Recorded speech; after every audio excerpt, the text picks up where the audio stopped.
Hello बच्चों, कैसे हो सभी लोग। उम्मीद है सभी लोग अच्छे होंगे।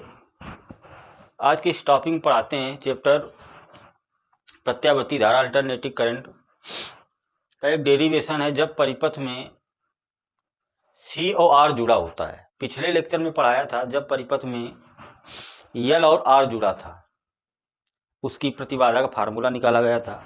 इस लेक्चर में पढ़ना है हमको कि जब परिपथ में संधारित्र सी जुड़ा है और प्रतिरोध आर जुड़ा है तब इसकी प्रतिबाधा का फार्मूला क्या होता है, उसको हमको सिद्ध करना है। बहुत ही इंपॉर्टेंट डेरिवेशन है। देखते हैं, जब परिपथ में क्या जुड़ा है, धारिता सी, संधारित्र की धारिता सी और प्रतिरोध आर जुड़ा है तो इसकी प्रतिबाधा का फार्मूला क्या होता है। तो ये कौन सा परिपथ है, सी आर परिपथ है। इसमें देखो विभव दिया गया है, ये श्रेणी क्रम में जुड़े हैं तो विभव दिया गया तो इससे क्या निकलेगी, धारा निकलेगी। विभव दिया गया तो यहाँ से धारा निकल रही है और श्रेणी क्रम में धारा क्या होती है, समान होती है। तो जब धारा प्रवाहित होगी तो सी के सिरों पर क्या उत्पन्न होगा, विभवांतर वीसी, और आर के सिरों पर क्या उत्पन्न होगा, इसके सिरों में भी विभवांतर उत्पन्न होगा, वी आर। तो पीछे हमने पढ़ा है कि जब परिपथ में आर जुड़ा होता है तो वी और आई समान कला में होते हैं, और जब सी जुड़ा होता है तो धारा आगे होती है, विभव क्या होता है, पीछे होता है। देखते हैं, जब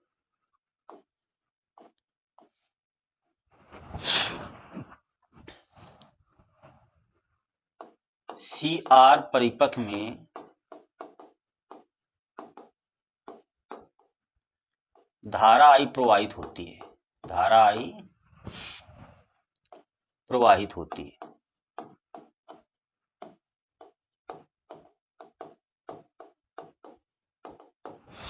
इस सी आर परिपथ में विभव दिया गया तो इससे धारा क्या निकली, प्रवाहित होती है। तो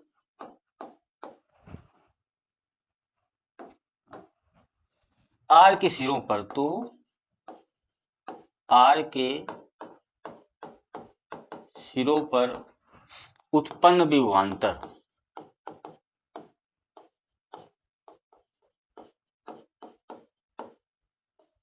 वी आर व धारा आई समान कला में होते हैं, समान कला में होते हैं। जब परिपथ में आर जुड़ा होता है, इसमें धारा प्रवाहित होती है तो इनके सिरों पर जो विभवांतर उत्पन्न होता है और जो धारा प्रवाहित होती है वो दोनों किस कला में होते हैं, समान कला में होते हैं। समान कला का मतलब V बराबर V not sine omega T और धारा V कितनी, I बराबर I not sine omega T, ये समान कला में होते हैं। परंतु C के सिरों पर विभवांतर, परंतु C के सिरों पर उत्पन्न विभवांतर, विभवांतर C के सिरों पर विभवांतर क्या है, VC। ये क्या होता है, धारा I से 90 डिग्री, कितने, 90 डिग्री पश्चिगामी होता है, पश्चिगामी होता है, पश्चिगामी होता है। तो जब C जुड़ा होता है तो जो धारा होती है विभव से, धारा कुल मिला के आगे होती है और विभव क्या होता है, पीछे होता है। अर्थात जब परिपथ में C जुड़ा होता है तो विभव का फार्मूला V बराबर V not sine omega T ऐसे लिख ले, और धारा I बराबर I not sine omega T, ये तो ये पीछे होता है कितने डिग्री, 90 डिग्री, पाई बटे 2, ये सॉरी, यानी C जुड़ा है तो धारा आगे है और विभव क्या है, पीछे, कितने डिग्री, -π/2 धारा से, वही लिखा। तो इसका हम फेजर आरेख बनाते हैं, फेजर आरेख से समझते हैं। देखते हैं फेजर आरेख, देखो ये कैसे बनेगा।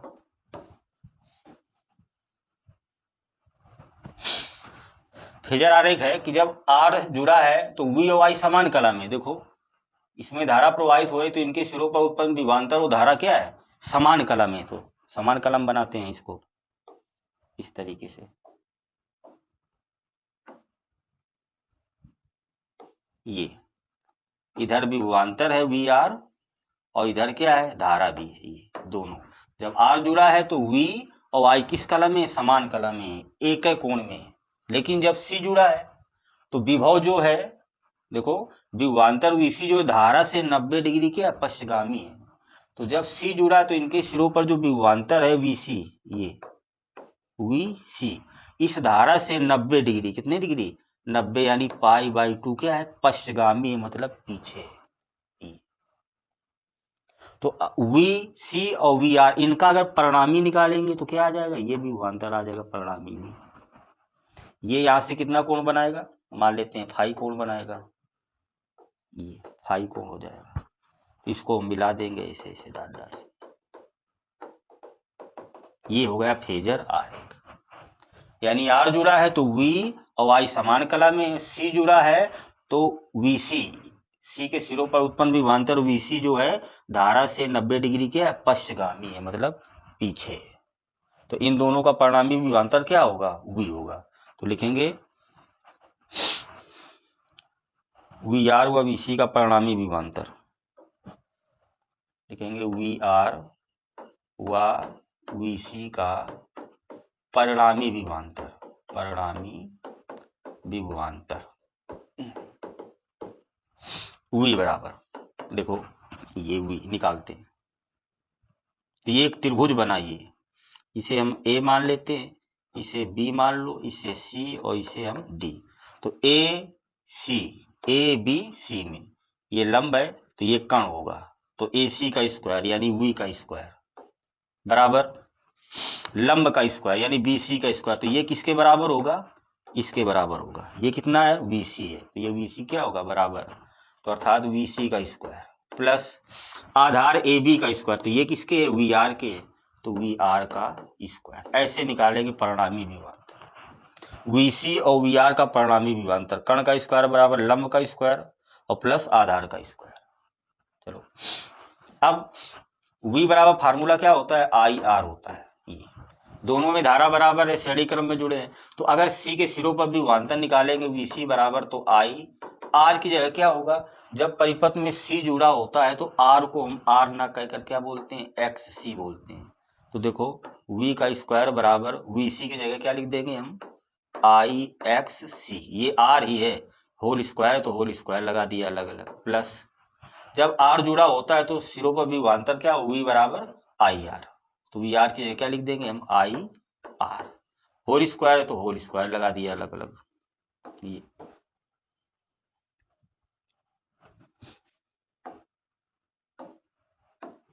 देखो अब दोनों से कॉमन क्या है, आई स्क्वायर कॉमन ले लिया, बचा क्या, एक्स सी का स्क्वायर और प्लस आर का स्क्वायर।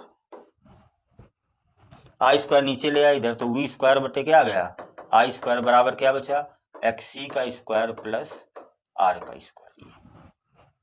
इसे वी बटे आई का होल स्क्वायर लिख सकते हैं, क्या लिख सकते हैं, वी बटे आई का होल ऑफ स्क्वायर बराबर एक्स सी का स्क्वायर प्लस आर का स्क्वायर, एक्स सी का स्क्वायर प्लस आर का स्क्वायर।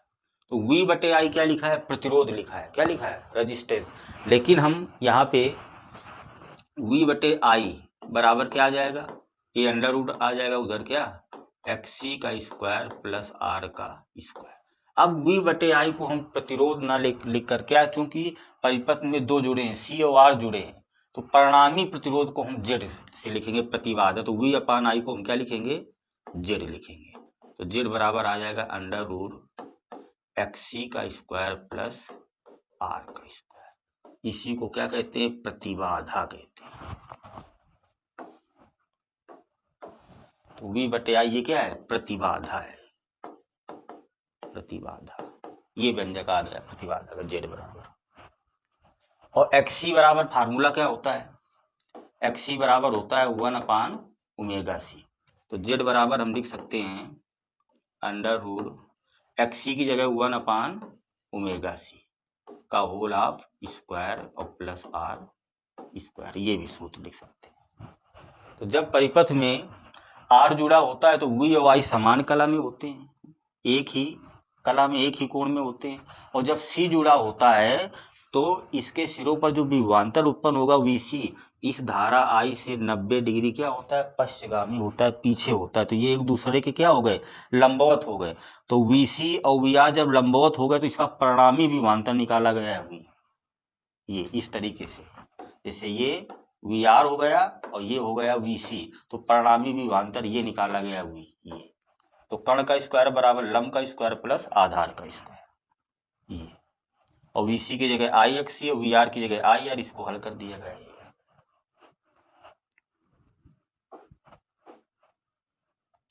अब देखो इसका हम कलांतर भी निकालते हैं। कोण में कितना अंतर है, देखो कलांतर कैसे निकालेंगे कलांतर, देखो फेजर आरेख से ये कोण निकालते हैं। त्रिभुज ABC में ये कोण, हमको भुजा कोण पता है, ये VC पता है और BC पता है और AB पता है। तो ये फाई कोण लगा दे, तो tan फाई बराबर, कलांतर कैसे निकालेंगे, tan फाई बराबर ये क्या, tan फाई बराबर लंब क्या हो जाएगा, VC, आधार हो जाएगा tan थीटा बराबर लंब बटे आधार, तो VC बटे VR क्या आ जाएगा, VC बटे VR। अब VC को देखो यहाँ क्या लिखा गया था, IXC, तो यहाँ VC को लिखेंगे हम IXC और VR को IR, I से I कैंसिल हो जाएगा, तो आ जाएगा ये XC बटे R। तो कलांतर का फार्मूला आ गया आपका tan फाई बराबर XC और बटे R। XC क्या है, धारती प्रतिघात है, XC क्या है, धारती प्रतिघात, और XC बराबर क्या होता है 1/ωc। तो XC की जगह लिखेंगे 1/ωc और बटे R, तो गुणा यही हो जाएगा, तो ये R। तो ये आ गया कलांतर का सूत्र। अगर न्यूमेरिकल में CR 55 में कलांतर पूछे, अगर आपको W दिया हो, C दिया हो, R दिया हो, तो ये सूत्र लगा सकते हैं कलांतर का। XC क्या है, धारती प्रतिघात है, धारती प्रतिघात XC बराबर 1/ωc है। तो ये आ गया कलांतर का फार्मूला, ये आ गया प्रतिबाधा का सूत्र। तो CR परिपथ में प्रतिबाधा Z बराबर √XC का स्क्वायर प्लस R का स्क्वायर, और कलांतर tan फाई बराबर XC बटे R, XC बराबर होता है 1/ωc, तो 1/ωc R, ये हो गया कलांतर का सूत्र, ये है डेरिवेशन।